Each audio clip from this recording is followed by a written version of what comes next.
Previously, we've covered the top 10 Xyz monsters which can bypass the usual Xyz summoning requirements with an alternative special summoning conditions. And while Xyz abuse this mechanic the hardest, they're not the only extra deck monsters that have alternative summoning conditions. Fusion monsters, the original extra deck type, were bypassing the regular rules for fusion before even Synchro monsters existed. So today, we'll be looking at the 10 best fusion monsters with alternative summoning conditions. Starting off at number 10, we have Gladiator Beast Gyzarus. This is a level 6 Wind Wing Beast monster, which requires Gladiator Beast Bestiari and another Gladiator Beast monster as its materials, but you must first special summon by shuffling those materials from your field into your deck without polymerization. When Gyzarus is special summoned, you can target up to 2 cards in the field and destroy them. At the end of the battle phase, if it was involved in a battle, you can return to the extra deck to special summon 2 Gladiator Beast monsters from your deck, except Gladiator Beast Bestiari. Gladiator Beast Gyzarus is the poster monster for the concept of contact fusing. While not the first monster to use contact fusion, Gladiator Beast as an archetype redefined how effective fusion monsters could really be, and really are the forefather of how powerful the entire concept of the extra deck could be as the most versatile and effective tool available to players. Before Gladiator Beast and Gyzarus, specifically, the most common competitive use for the extra deck was just cheating out fusion monsters with cards like Magical Scientist or Metamorphosis, ignoring their incredibly costly nature of fusion summoning requiring 2 materials and a polymerization or some other spell card.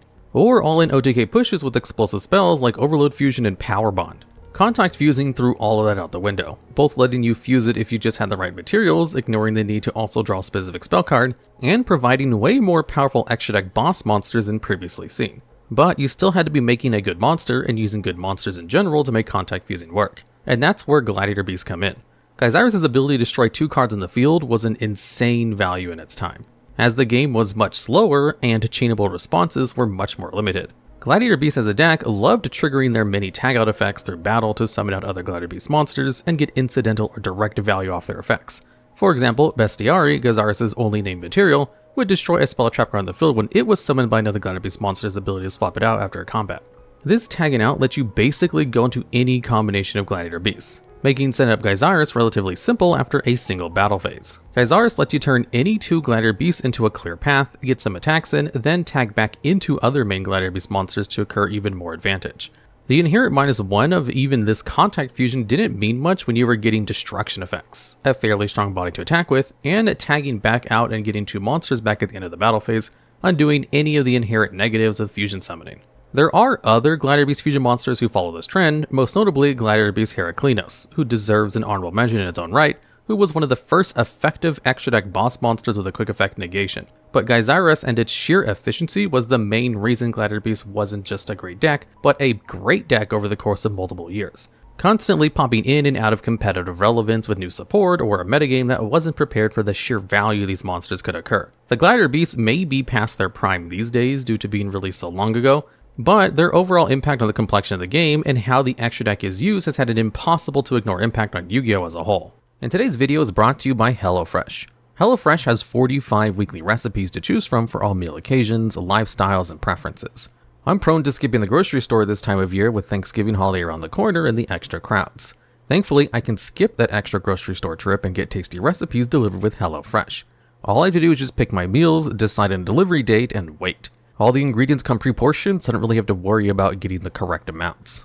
And best of all, it's not just limited to dinners or lunch. HelloFresh takes the hassle out of all meal planning, including breakfast. I usually skip out on breakfast because I wake up way later on in the day, but lately I've been adding it to my calorie goals of the day. Doing that adds yet another meal I have to think about, and I don't really have the time for that. With HelloFresh, I just pull something down from the refrigerator and follow the easy instructions and I'm good to go. One of the best parts of HelloFresh is how fresh the ingredients are and how long they last. Sometimes I hang on to my meals for a few days before cooking them, or I just space out the meals, and thankfully the ingredients stay fresh or don't sour quickly. When you get HelloFresh, you know you're getting top-notch produce since it travels from the farm to your door in less than 7 days. If you're curious about HelloFresh and want to experience the ease of cooking a home-cooked meal, or if you just want to give this convenient service to someone else this holiday season, click the link in the description or scan the QR code with your phone on screen. This month you can get the free breakfast for life with code POGDUELFREE at HelloFresh.com. 1 breakfast item per box while the subscription is active.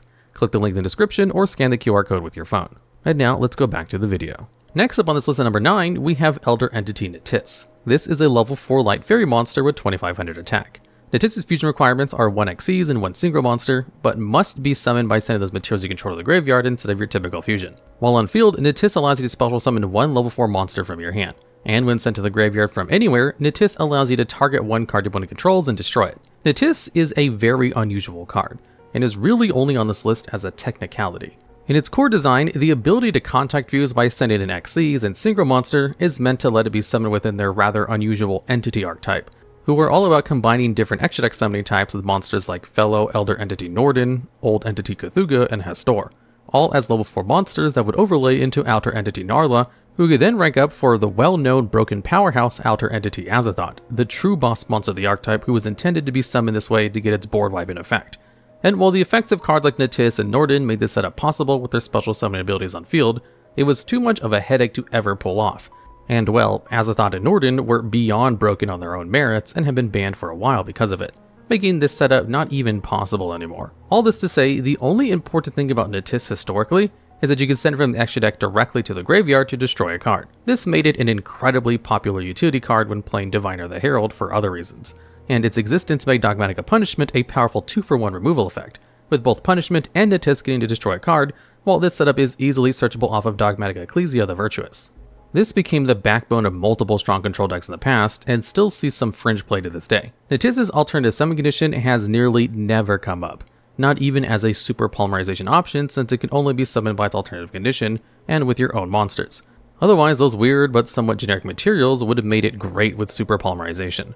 Still, Natis has seen a ton of play, significantly more than some other cards in this list, so we're putting it on this low spot on a technicality purely for how powerful it is as a card for its other effect.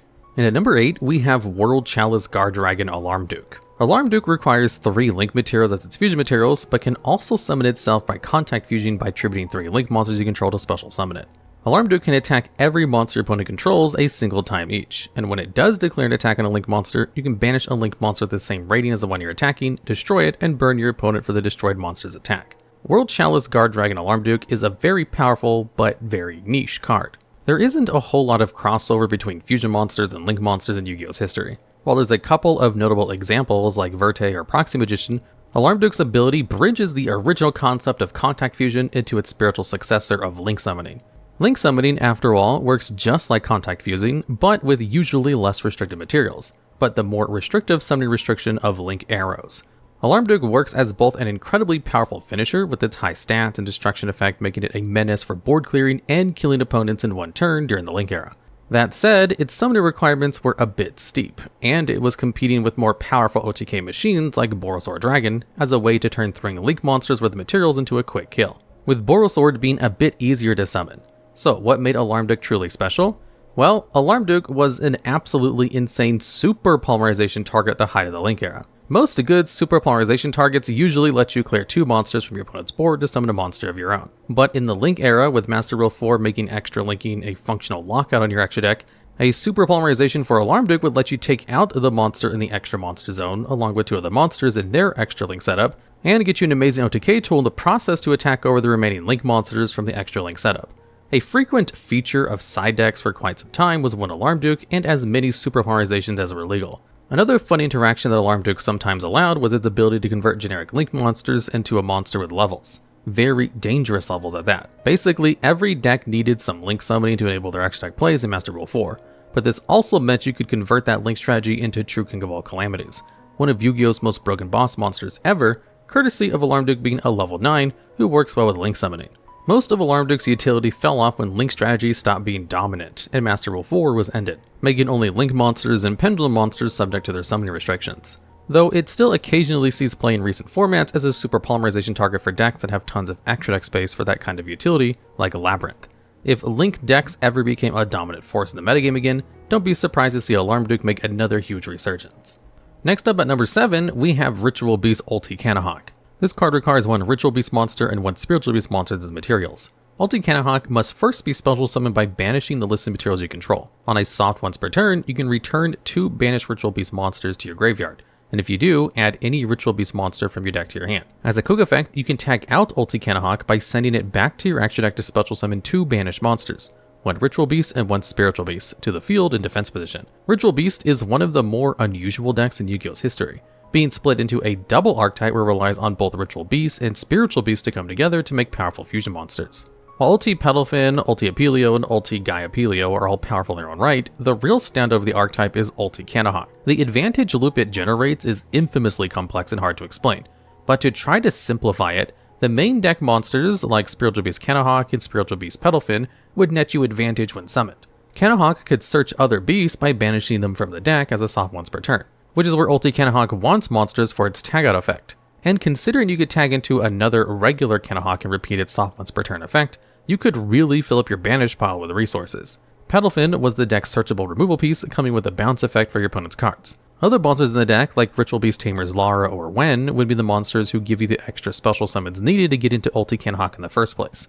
This entire setup constantly nets you incidental advantage with Ulti-Cannahawk's ability to tag in and out while moving cards between the graveyard, banish zone, and field, leveraging these effects for a recursive and powerful resource loop of controlling gameplay, as well as easier access to the archetype's other, more directly powerful boss monsters.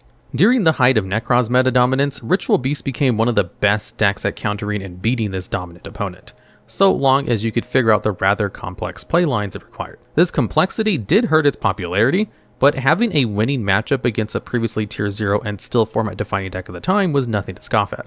Ritual Beasts take the concept of tagging in and out style of contact fusing that made Gladiator be so effective half a decade earlier and divorced it from the battle phase, making it much more effective and consistent to access while still abusing their alternative fusion mechanics to take control of the game. It was the next big step in powerful fusion monsters, ignoring the typical fusion requirements. And at number 6, we have Chimeratech Megafleet Dragon. This is a level 10 Dark Machine monster with 0 attack and defense. Its fusion materials are 1 Cyber Dragon monster and 1 more monsters in the extra monsters zone. This monster can't be used as a fusion material and must first be special summoned from your extra deck by sending the above cards from either field to the graveyard. Its original attack becomes 1200 multiplied by the number of materials used for its summon.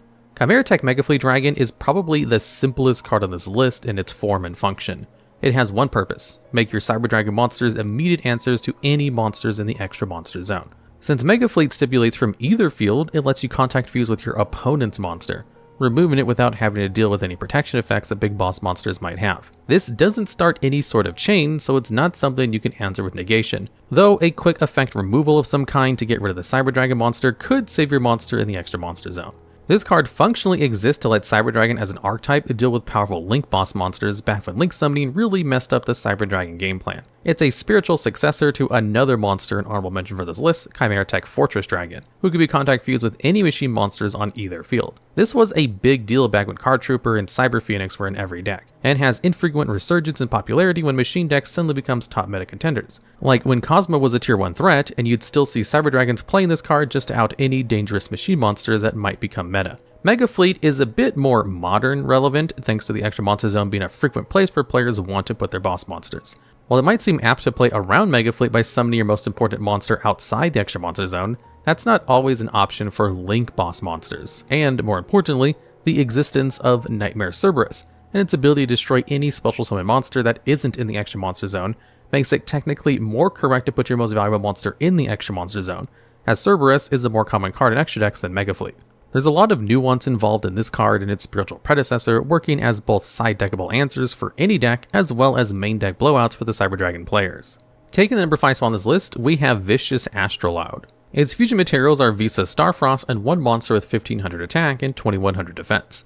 It must first be special summoned by banishing these materials from your field or graveyard. Vicious Astraloud can't be destroyed in battle, and if it's special summoned, it can target and destroy 1 other monster in the field, and gain attack equal to half that monster's original attack and defense, whichever is higher. Astraloud is the big bad final boss of the Visa Starfrost storyline, and is implied to be the fusion of Visas and his various forms, as seen with its materials having the fairly unique stat line of 1500 attack and 2100 defense that the Visa's doppelgangers all sport.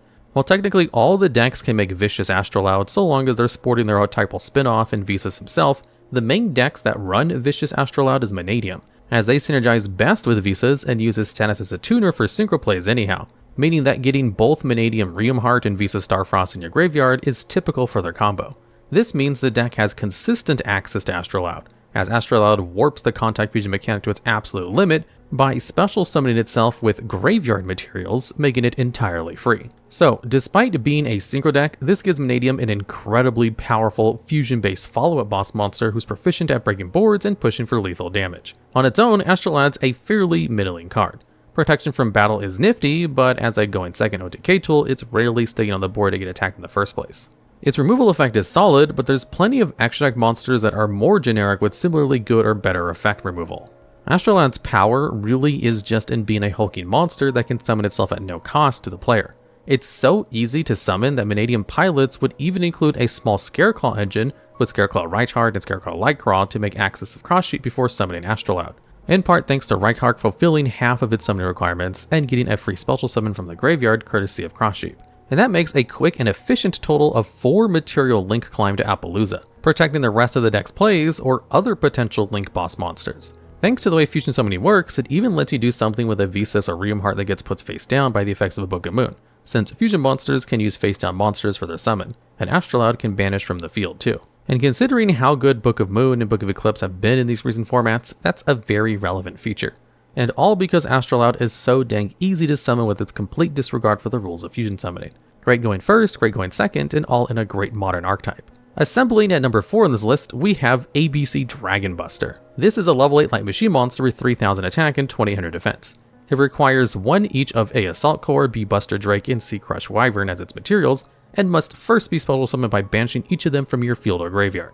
As a quick effect, you can discard a card to target 1 card in the field and banish it. Also, on your opponent's turn, you can tribute ABC Dragon Buster and target up to 3 of your banished Light Machine Union monsters with different names and special summon them. ABC Dragon Buster is a legacy support, pseudo-retrain, and basically a complete reworking of the VWXYZ Union and Fusion pseudo-archetype from the very early days of Yu-Gi-Oh! Unions, as a whole, were a largely failed mechanic, due to how inefficient and awkward they were to use.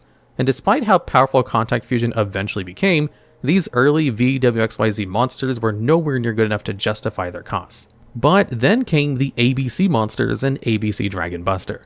Thanks to the combined power of Union Hanger and each of A Assault Core, B Buster Drake, and C Crush Wyvern having solid extension special summon effects, and ABC Dragon Buster itself being a strong boss monster with a powerful interaction effect, the Sordid Union concept from 2005 finally became a powerful strategy 11 years later. Much like the Gladiator Beast and Ritual Beast mentioned earlier, ABC uses the tag in and tag out concept that frequently comes with Contact Fusion archetypes, letting you commit your monsters into a powerful fusion play, using that monster's effect to reoccur advantage or disrupt your opponent, then tagging back out into your original pieces to recycle the effect all over again.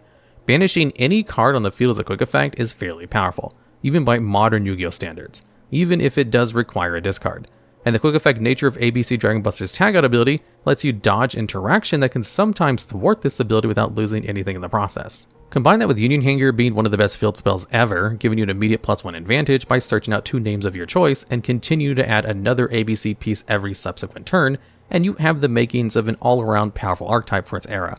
This engine is fairly compact too, letting you splash it very well into other archetypes historically like Artifact, Gadgets, and even some more modern archetypes like Therion and Adventure. It's been a fairly solid strategy ranging from Tier 1 to Rogue for several years since the release in 2016, and is definitely one of the best fusion monsters ever to cheat itself without using a fusion spell. Arriving on the scene at number 3, we have Masked Hero Dark Law. This is a level 6 Dark Warrior monster with 2400 attack. Dark Law must be special summoned by Mass Change, and while Dark Law is on the field, any card sent to your opponent's graveyard is banished instead. Also, if your opponent adds a card from their deck to their hand outside the draw or damage step, you can banish a random card from their hand. Masked Hero Dark Law has been hard carrying Heroes as an archetype since it came out in early 2015. Hero has had an on and off again level of meta relevance, largely dictated by the interactions between the good Destiny heroes and the good Elemental heroes, with various other spin-off hero sub-archetypes as well.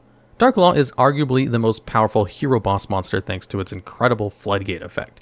Most banishing floodgates are reciprocal, like Macrocosmos, Dimension Shifter, Banisher of the Radiance, or many other cards. But hero decks are incredibly reliant on the graveyard, either by activating effects in the graveyard or even fusion summoning with monsters in the graveyard. So Dark Law being designed to only lock out your opponent's graveyard puts it a step above these already powerful floodgates, depleting your opponent's graveyard while keeping yours fully stocked. All the benefits and none of the downsides of an incredibly oppressive floodgate. And while more an afterthought compared to its floodgate, Dark Law's ability to punish an opponent for searching their deck with a random hand rip is quite useful, especially since the card gets banished. It's a great synergy as one of the few weaknesses to random hand rips is your opponent can potentially plus out of the graveyard, but not with Dark Law around. And while Dark Law is most often seen in his native hero deck, it's one of the modern hero monsters that has seen a lot of play as a splash in tons of other decks over the years, thanks to the existence of Mass Change 2. Since Mass Change 2 does not require using a hero monster to special summon a masked hero like the original Mass Change, any deck that's playing low-level dark monsters can splash Mass Change 2 and get access to one of Yu-Gi-Oh's best Floodgate boss monsters. In recent memory, this was a tech option in the Tier 0 tier limits metagame, where an anti-graveyard boss monster could give any deck, even your own tier limit deck, a leg up in a format where people were milling half their deck in a single turn. This particular option has made Dark Claw one of the most relevant modern hero extra deck monsters, only coming second to DPE when Verte was legal. One of the best fusion monsters ever, even if it never gets fusion summoned. And at number 2 in this list, we have Supreme King Dragon Starving Venom. It requires 2 Dark Pendulum monsters as its materials, and must either be fusion summoned or special summoned by tributing those materials from your field. Supreme King can target another monster in the field or graveyard and copy its name and effect, while also giving all of your monsters piercing for the rest of the turn. Supreme King Dragon Starving Venom is one of the most abusable cards in Yu-Gi-Oh's history. Modern Yu-Gi-Oh is largely balanced around the concept of hard once per turns. The reason why the vast majority of good cards aren't broken and banned is that their effects, even if they have multiple different ones, can only be used each once per turn. This helps to avoid powerful effects being looped too often, and in a game with no resource system, is the most tangible restriction that decks have. And then you have Supreme King Dragon Starving Venom. While there have been other cards in Yu-Gi-Oh's history that copy other monsters like Phantom of Chaos, Supreme King's issue is that it compounds its powerful effect to bypass hard once per turns and puts it on a powerful body that's both trivially easy for Pendulum decks to summon with its contact fusion, is naturally just more accessible due to being an extra deck monster, and also lacks a hard once per turn on its copying effect. Meaning, once upon a time when this card was at 3 copies, it was not unusual to see combo-heavy Pendulum decks summon more than one of this broken monstrosity. And they also had one of the best cards ever to copy effect-wise with Heavy Metal Foes Electromite at the height of Pendulum Magician's dominance as a deck, occurring an absurd amount of advantage with each activation, drawing cards and searching out basically any Pendulum monster you wanted over and over again. And if copying one of the most busted Link monsters of all time wasn't good enough, how about killing your opponent before they even got a turn? Because despite copying a monster's effect and name, Supreme King decided not to copy their levels, meaning ripping off a lureless independent Nightingale. Nightingale's effect was to multiply its level by 500 and do that much damage to your opponent, which wasn't a big deal as it was only level 1 monster. But Supreme King turned that 500 damage into 4,000 damage with its 8 stars. And since 8 times 500 is 4,000, you only have to use this effect twice and suddenly your opponent is dead on turn 1. And you've got the makings of the infamous hyper-consistent Pendulum FTK. The combination of Supreme King being easy to contact fuse out while having such a problematic effect has made it one of Yu-Gi-Oh's most dangerous fusion monsters, well deserving its place on both the ban list and this top 10 list.